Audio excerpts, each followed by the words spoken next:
Hello guys, welcome back to our channel. Episode ആരംഭിക്കുമ്പോൾ കാണിക്കുന്നത് നെല്ലിശ്ശേരിയാണ്. എന്റെ നന്ദേട്ടൻ ഉണ്ടായിരുന്നെങ്കിൽ എന്നെ രക്ഷിക്കാൻ വന്നേനെ എന്ന് അവന്തിക പറഞ്ഞ് നാവെടുക്കുന്നതിന് മുമ്പ് തന്നെ കൈ കൊട്ടിക്കൊണ്ട് നന്ദൻ അങ്ങോട്ടേക്ക് ചെല്ലുകയാണ്. നന്ദനെ കണ്ട് നടുക്കത്തിൽ നിൽക്കുന്ന അവന്തികയാണ് കാണിക്കുന്നത്. എല്ലാവരും നന്ദനെ അത്ഭുതത്തോടെ നോക്കുന്നു.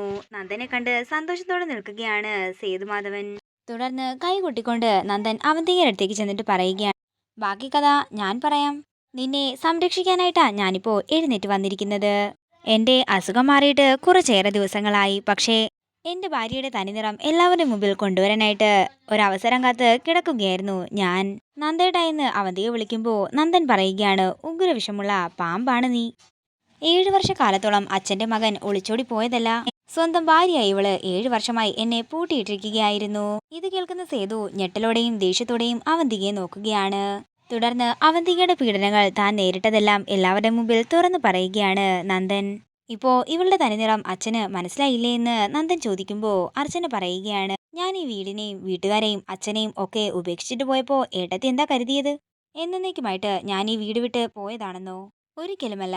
ഈ വീടിനെയും ഈ വീട്ടിലുള്ളവരെയും രക്ഷിക്കാനായിട്ട് നിങ്ങൾക്കെതിരെയുള്ള തെളിവുകൾ തേടിയാണ് ഞാൻ പോയത്. അച്ഛാ, എന്റെ കുഞ്ഞിന് ജാതകദോഷമുണ്ടെന്ന് ഈ ഏട്ടത്തിയാണ് ആ ജോത്സ്യനെ കൊണ്ട് മനഃപൂർവ്വം പറയിപ്പിച്ചത്. അച്ഛാ, അത് മാത്രമല്ല, നമ്മുടെ ഫാക്ടറിയിൽ നടന്ന തീപിടുത്തത്തിന്റെ പിന്നിലും ഇവർ തന്നെയാണെന്ന് സച്ചിയും പറയുന്നു. തുടർന്ന് അർച്ചന പറയുകയാണ്, സ്നേഹയുടെ പ്രഗ്നൻസി എങ്ങനെ ഇല്ലാതായെന്നാ നിങ്ങളൊക്കെ കരുതിയിരിക്കുന്നത്?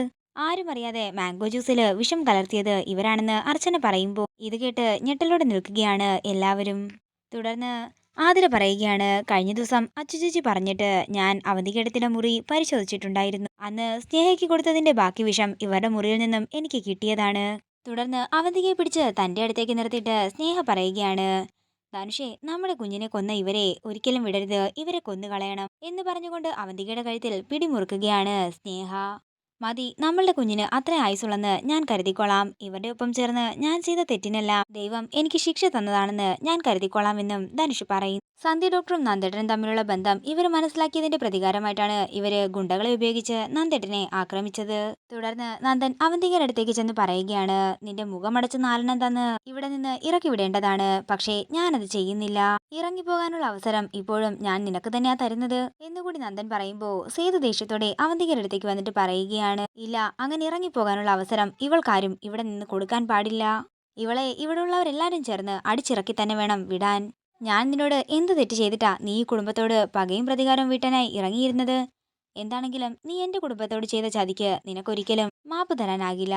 പിന്നെ അർച്ചനയും സച്ചിയും ഒരല്പം കൂടി താമസിച്ചിരുന്നെങ്കിൽ നിന്നെ ഞാൻ കമ്പനിയുടെ ചെയർപേഴ്സണായിട്ട് നിയമിച്ചേനെ എന്നുകൂടി സേതു പറയുമ്പോൾ അത് തന്നെയായിരുന്നു ഇവരുടെ ലക്ഷ്യമെന്നും കമ്പനി പൂട്ടിച്ച് കമ്പനി തകർക്കാനായിരുന്നു ഇവരുടെ മോഹമെന്നും ഒക്കെ തന്നെ അർച്ചന പറയുമ്പോൾ എല്ലാം ഞാൻ ക്ഷമിക്കും, പക്ഷേ എന്റെ മോനെ നീ കൊല്ലാൻ നോക്കില്ലേ, അത് ഞാൻ ഒരിക്കലും ക്ഷമിക്കില്ലെന്ന് പറഞ്ഞുകൊണ്ട് അവന്തികയെ തല്ലാനായി കൈ ഉയർത്തുകയാണ് സേതു. ഇത് കാണുന്ന അർച്ചന സേതുവിനെ തടഞ്ഞുകൊണ്ട് പറയുകയാണ്, വേണ്ടേച്ചാ, സ്ത്രീകളെ തല്ലിന്നുള്ള അധിക്ഷേപം അച്ഛന്റെ മേൽ ഉണ്ടാകണ്ട. ഇവർക്ക് കൊടുക്കാനുള്ളതൊക്കെ ഞാൻ കൊടുത്തോളാം എന്ന് പറഞ്ഞുകൊണ്ട് അവന്തികയുടെ മുഖമടക്കി ഒന്ന് കൊടുക്കുകയാണ് അർച്ചന. ഇത് ഞാൻ ചെയ്തത് അച്ഛന് വേണ്ടിയാണെന്ന് അർച്ചന പറയുമ്പോൾ ഇനി നിന്നെ ഈ വീടിന്റെ പരിസരത്ത് പോലും കാണരുതെന്നും എന്റെ മകന്റെ ജീവിതത്തിൽ നിന്നും നീ ഇറങ്ങിപ്പോയിക്കോണമെന്നും സേതു പറയുന്നു. ഒരു കാര്യം കൂടി, സ്വന്തമെന്ന് ബോധ്യമുള്ള എന്തെങ്കിലും ഉണ്ടെങ്കിൽ മാത്രം വേണം ഇവിടെ നിന്ന് എടുത്തുകൊണ്ട് പോകാൻ. തുടർന്ന് സമനില തെറ്റിയവരെ പോലെ അലറിക്കൊണ്ട് അവിടെയുള്ള സാധനങ്ങളെല്ലാം തട്ടിമറിച്ചിടുകയാണ് അവന്തിക. കാണിച്ചു തരാം, ഞാൻ എല്ലാത്തിനും കാണിച്ചു തരുന്നുണ്ട്. ഇതിവിടെ തീരുകയല്ല, എല്ലാത്തിനും തുടക്കം മാത്രമാണ് എന്ന് പറഞ്ഞ് ദേഷ്യത്തോടെ തന്റെ മുറിയിലേക്ക് പോവുകയാണ് അവന്തിക.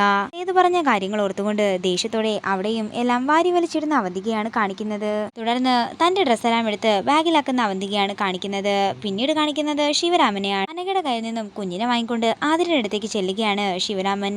ഇതാണ് ആതിര പ്രസവിച്ച കുഞ്ഞെന്ന് ശിവരാമൻ പറയുമ്പോൾ കാലം ശിവരാമനോട് ഇവിടെ നിന്ന് പോകാനും കുഞ്ഞുങ്ങൾ രണ്ടും സുരക്ഷിതമായി ഇവിടെ തന്നെ ഉണ്ടാകുമെന്നും അർച്ചന പറയുന്നു. ഇതോടുകൂടി ഇന്നത്തെ എപ്പിസോഡ് ഇവിടെ തീരുകയാണ്. വീഡിയോ ഇഷ്ടമായെങ്കിൽ മറക്കാതെ ലൈക്ക് ചെയ്യുക, ഷെയർ ചെയ്യുക, കമന്റ് ചെയ്യുക. കൂടുതൽ സീരിയൽ അപ്ഡേറ്റ്സിനെ മറക്കാതെ സബ്സ്ക്രൈബ് ചെയ്യുക.